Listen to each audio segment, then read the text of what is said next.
Halo, apa kabar semuanya? Semoga kalian semua sehat. Kali ini si Bray akan membahas sebuah alur cerita film seru dan masih hangat yang dirilis tahun sekarang. Apalagi pemeran utamanya sudah tidak bisa diragukan lagi, yaitu Ma Dong-seok. Oke, tidak usah berlama-lama, bagaimana alur ceritanya? Mari kita saksikan sampai selesai.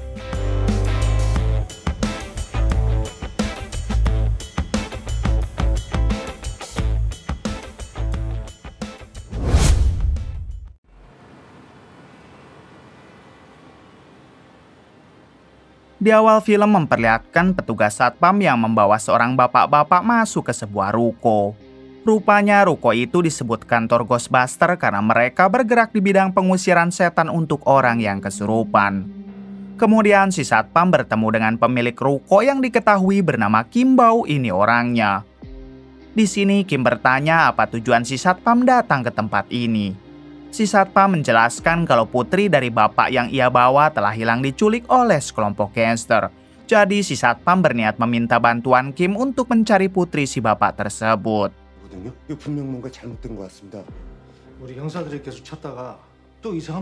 Kim bertanya lagi kenapa si satpam malah meminta bantuannya, bukankah mencari orang hilang atau menangkap gangster adalah tugas kepolisian. Si satpam mengatakan kalau kelompok gangster itu bukan gangster sembarangan, melainkan sekte sesat pemuja kambing dan putri si bapak akan dijadikan tumbal oleh mereka. Jadi sepertinya Kim lebih cocok untuk menangani kasus ini. Mendengar penjelasan itu, akhirnya Kim mau menerima pekerjaan tersebut, yaitu menyelamatkan putri si bapak dari culikan gangster pemuja kambing. Malam itu juga Kim beserta dua anak buahnya langsung pergi ke markas kelompok gangster yang dimaksud. 이번에도 현금으로만 가져왔어. 일 나가자.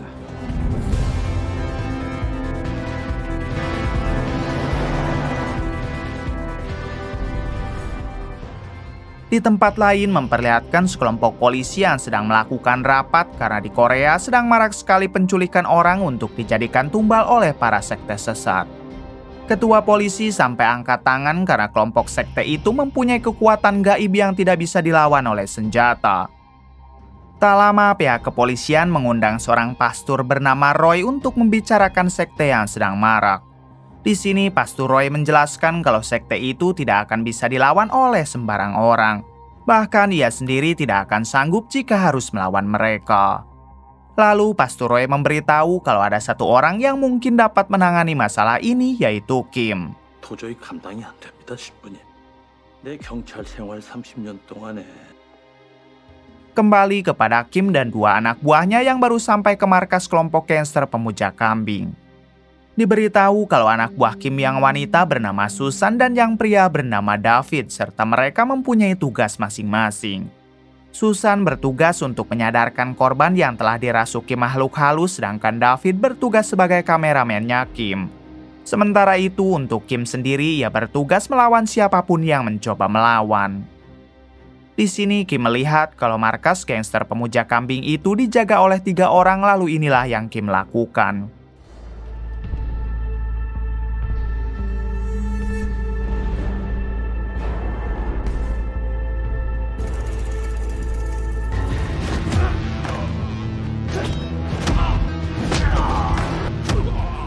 Dengan cukup mudah Kim dapat meratakan ketiga orang itu lalu masuk ke dalam markas. Terlihat di sana ada sekelompok orang berjubah serta putri si bapak yang sedang coba Kim selamatkan. Tanpa menunggu lama, Kim langsung menghajar para orang berjubah itu.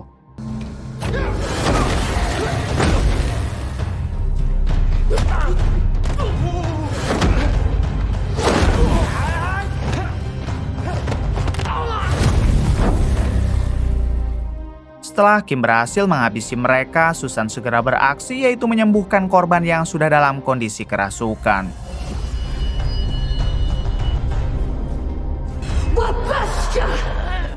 Untungnya tak butuh waktu lama, Susan dapat menyadarkan korban. Sebelum pulang, Kim memutuskan untuk membakar altar yang dipakai sebagai alat pemujaan. 좀 어때? 전 괜찮아요.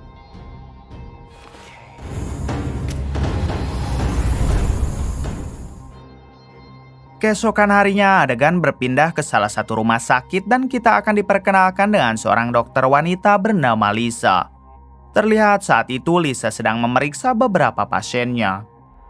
Setelah melakukan pemeriksaan, Lisa pergi ke sebuah ruangan khusus yang ada di rumah sakit tersebut. Setibanya di sana, Lisa membuka jendela pintu untuk melihat seorang wanita dengan kondisi terbaring sambil seluruh tubuhnya diikat. Ternyata wanita itu tak lain adalah adik kandung Lisa sendiri yang sudah 1 minggu mengalami kerasukan. Lisa yang merupakan seorang dokter, ia pun tidak percaya dengan hal mistis, jadi ia memutuskan untuk menangani adiknya dengan cara medis. Selesai melihat kondisi adiknya, Lisa pergi ke ruangannya untuk beristirahat. Namun meskipun begitu, Lisa tetap bisa melihat adiknya dari monitor CCTV komputer. Sebenarnya di sini Lisa sangat bersedih dengan kondisi adiknya yang malah semakin parah. Bahkan ketika ikatan di tubuhnya dibuka, si adik pasti mengamuk seperti zombie. Di sini Lisa bingung harus mengobatinya dengan cara apa karena dengan menggunakan medis sama sekali tidak mempan.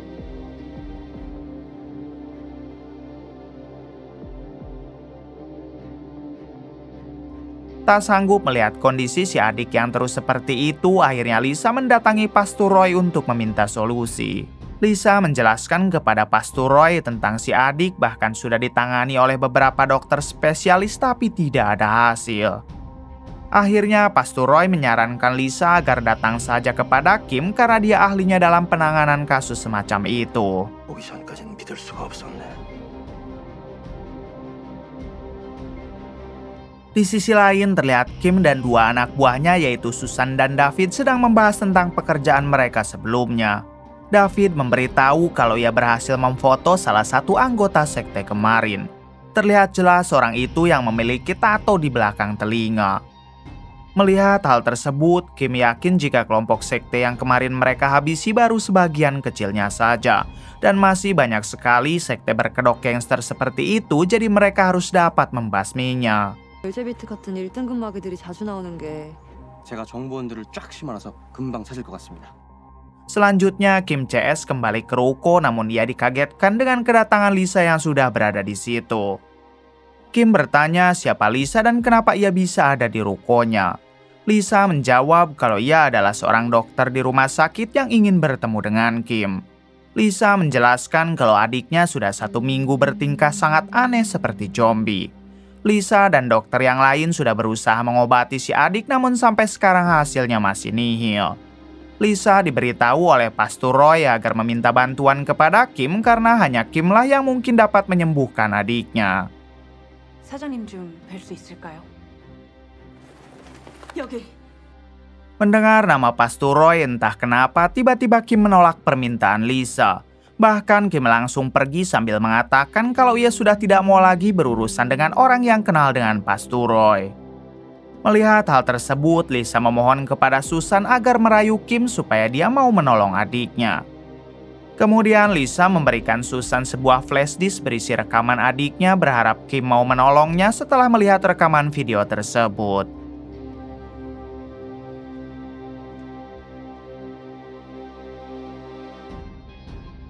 Setelah pergi dari ruko Kim, Lisa kembali ke rumah sakit. Di sini ia melihat-lihat video kenangan bersama dengan si adik semasa dia masih sehat.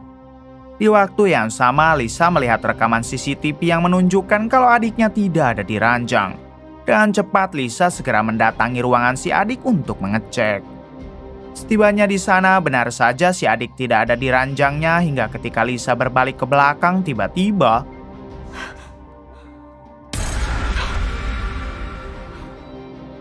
di sisi lain memperlihatkan Kim, Susan, dan David yang sedang berkumpul di ruko. Susan bertanya kenapa Kim menolak pekerjaan dari Lisa yang padahal adiknya sangat membutuhkan bantuan Kim. Kim menjawab kalau ia tidak mau berurusan dengan siapapun orang yang kenal dengan Pastor Roy. 어제 오셨던 그 예쁜 선생님 영상 한번 보시겠어요? 아르코신 뭐 얘기하지 마. 죄송합니다. Bersamaan dengan itu, tiba-tiba Pastor Roy mendatangi mereka. David dan Susan segera pergi ke belakang membiarkan Kim dan Pastor Roy berbicara berdua. Di sini Pastor Roy meminta maaf jika dirinya mempunyai salah kepada Kim di masa lalu. Pastor Roy memohon kepada Kim agar mau menolong adik Lisa dan mengesampingkan dulu masalah mereka. Namun Kim tetap kekeh dengan pendiriannya lalu pergi meninggalkan Pastor Roy. 그때 많은 사람들이 희생돼서. Sebelum lanjut, saya akan jelaskan terkait masalah Kim dengan Pasturoy di masa lalu. Jadi kala itu mereka berdua tinggal bersama-sama di sebuah panti asuhan. Setelah beranjak dewasa, Roy memutuskan untuk menjadi seorang pastur sedangkan Kim mendalami ilmu bela diri.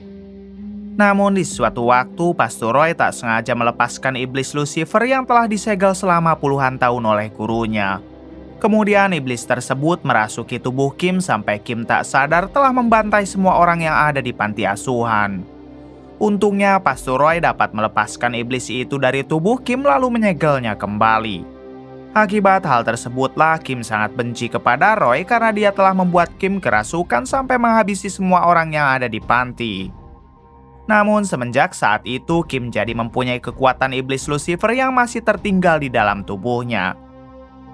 Adegan berpindah ke sekarang yang mana terlihat Kim yang sedang melamun sendirian. Setelah berpikir cukup lama, akhirnya Kim mau mengesampingkan masalahnya dengan Pastur Roy lalu berencana akan membantu adiknya Lisa.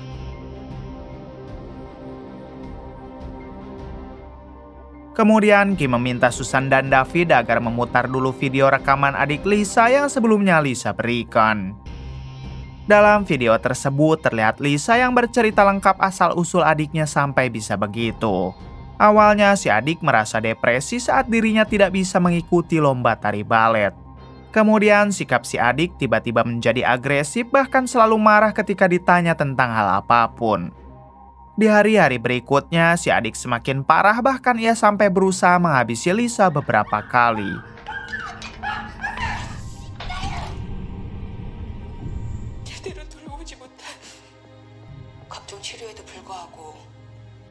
Pernah ada beberapa orang yang mengaku polisi lalu meminta izin untuk membawa adik Lisa. Namun Lisa tidak memberi izin dan memilih untuk merawat adiknya di rumah sakit saja.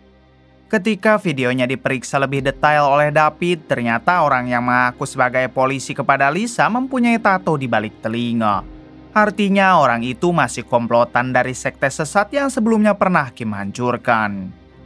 Setelah melihat itu semua, dengan cepat Kim meminta David dan Susan bersiap karena hari ini juga mereka akan mendatangi Lisa di rumah sakit. Setibanya di ruangan Lisa, Kim meminta maaf karena ia kemarin sempat menolaknya, namun untuk sekarang Kim sudah siap membantu menyembuhkan adiknya Lisa. Sebelum memeriksa adiknya Lisa, David menjelaskan dulu kalau yang membuat si adik seperti itu adalah orang dari sekte sesat. Tanpa Lisa sadari, orang itu selalu muncul di beberapa kejadian penting dan David bisa menunjukkan buktinya. David pun memberikan bukti rekaman di laptop tentang orang-orang itu yang memiliki tato di belakang telinga. Mereka sengaja melakukan hal tersebut dengan tujuan menjadikan adik Lisa sebagai tumbal. Selesai menjelaskan semuanya, barulah Kim mengajak Lisa untuk membawanya ke ruangan si adik berada. 은서 주변으로 마귀라고 불리우는 자들하고 제가 미리 말씀을 못 드렸지만 Ketika berada di dalam, Susan langsung saja berusaha mengeluarkan iblis di dalam tubuh adiknya Lisa. Awalnya tidak terjadi apa-apa dan terlihat adik Lisa yang hanya terdiam lemas. Namun ketika Susan membacakan beberapa mantra, inilah yang terjadi. Setelah Kim dan yang lain terpental, adik Lisa tiba-tiba menghilang. Sontak Kim dan yang lain langsung mengecek ruangan CCTV untuk melihat di mana adik Lisa sekarang. Untungnya mereka berhasil menemukan adik Lisa yang sedang berjalan di lantai bawah sehingga kelompok Kim langsung mengejar.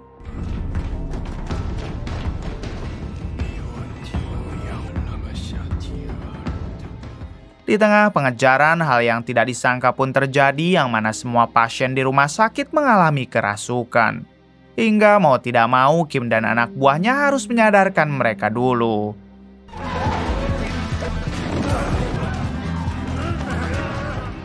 Di balik itu, Lisa sendiri berusaha mengejar adiknya yang kabur ke tengah jalan. Beruntung si adik yang diketahui bernama Vitaloka berhasil diselamatkan tepat ketika mobil akan menabraknya.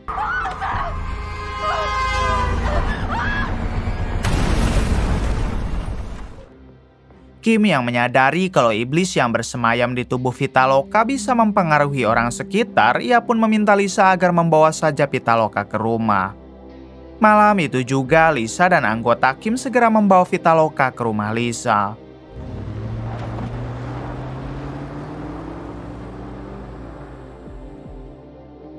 Setibanya mereka di sana, Kim mengikat Vitaloka di kursi karena jika sampai dia lepas akan sangat berbahaya. Kemudian Susan meminta semua agar bersiap karena sebentar lagi dirinya akan berusaha mengeluarkan iblis di tubuh Vitaloka. Susan juga meminta Lisa agar memeriksa tensi dan detak jantung Vitaloka selama proses ritual berlangsung. Tak lama kemudian Susan memulai ritualnya dan kita lihat bersama. 내가 묻는 말에 대답해. 그렇지.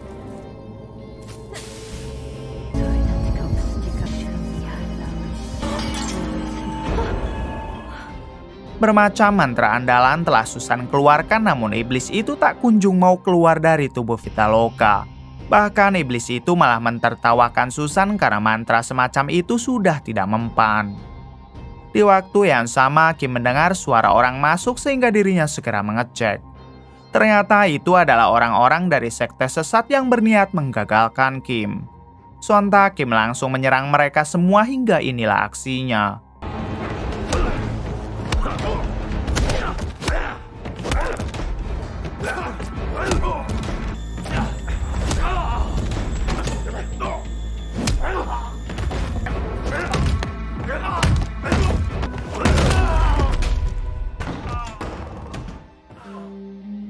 Setelah berhasil menghabisi orang-orang tersebut, Kim kembali ke dalam untuk melihat kondisi Vitaloka. Namun di sana Kim dibuat kaget saat melihat Lisa yang malah ikut kesurupan. Beruntung Susan langsung menyembuhkan Lisa dengan membaca mantra andalannya.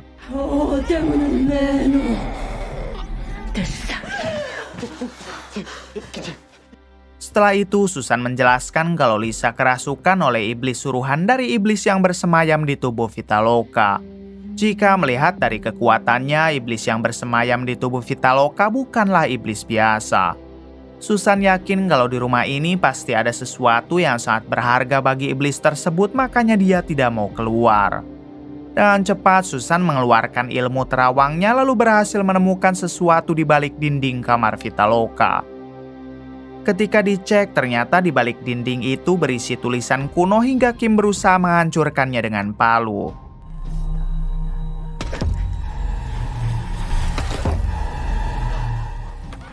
Namun dinding tersebut sama sekali tidak hancur dan Vitaloka malah kembali ngamuk. Ketika diperiksa, kali ini iblis di dalam tubuh Vitaloka berusaha mempengaruhi Kim dengan mengingatkan kejadian saat Kim membantai semua orang di panti asuhan. Alhasil tiba-tiba Kim menjadi ngamuk tidak karuan bahkan sampai mencekik Susan.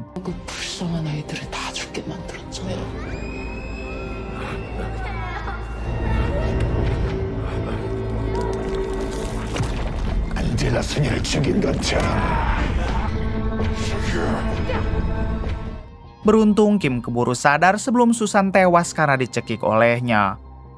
Setelah itu Susan berusaha lagi mengeluarkan iblis di dalam tubuh Vitaloka.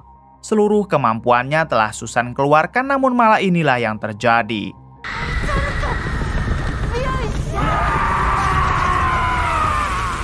Vitaloka berhasil melepaskan ikatan di tangan dan kakinya lalu mengamuk sejadi-jadinya.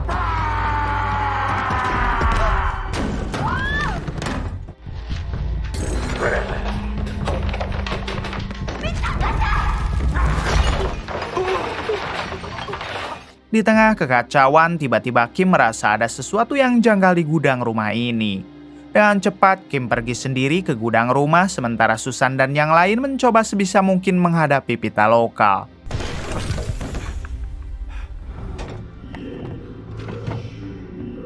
Setibanya Kim di sana, ia dibuat terkejut saat melihat gudang itu rupanya dijadikan tempat pemujaan oleh sekte sesat. Tanpa menunggu lama, Kim langsung menghajar mereka satu persatu dan kita lihat aksinya.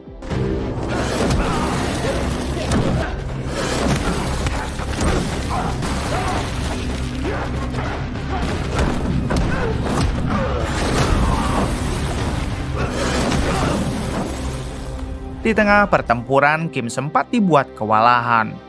Hingga dengan terpaksa, Kim harus mengeluarkan kekuatan Lucifer yang pernah merasukinya untuk melawan mereka semua. Setelah berhasil meratakan mereka, Kim kembali ke dalam rumah. Namun di situ terlihat Susan dan yang lain sudah dibuat tidak berdaya oleh Vitaloka yang masih kerasukan. Kim meminta Susan agar bangkit karena sekarang sekte yang ada di gudang telah Kim ratakan. Otomatis iblis yang merasuki tubuh Vitaloka tidak akan sekuat seperti sebelumnya. Dengan sekuat tenaga, Susan pun berusaha kembali bangkit, lalu mencoba menyadarkan Vitaloka dengan menggunakan jurus mata batin.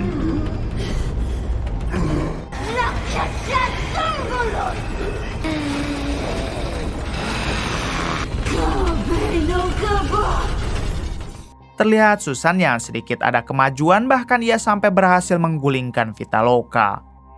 Awalnya mereka kira semuanya sudah berakhir hingga ketika Kim mendekati Vitaloka inilah yang terjadi.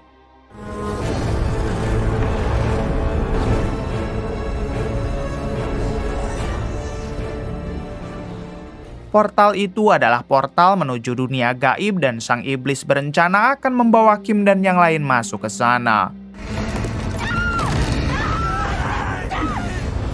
Terlihat sang iblis juga yang sekarang menunjukkan wujud aslinya karena dia sudah benar-benar murka. Melihat hal tersebut, Kim mengeluarkan lagi kekuatan Lucifer di tubuhnya lalu menghajar sang iblis sampai membuatnya pergi ke neraka.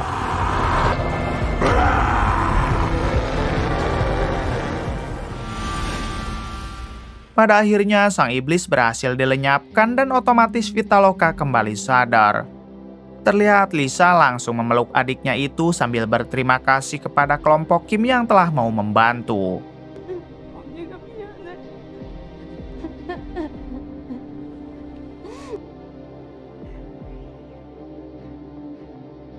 Tiga hari kemudian terlihat Kim, Susan, dan David yang mendatangi markas utama dari kelompok sekte pemuja kambing. Seperti biasa dengan menggunakan kekuatan Lucifernya, Kim langsung menghabisi mereka semua. Namun bersamaan dengan itu film pun bersambung. Oke, terima kasih yang sudah menonton sampai akhir. Mohon maaf bila banyak kesalahan. Salam dari Bray Movie.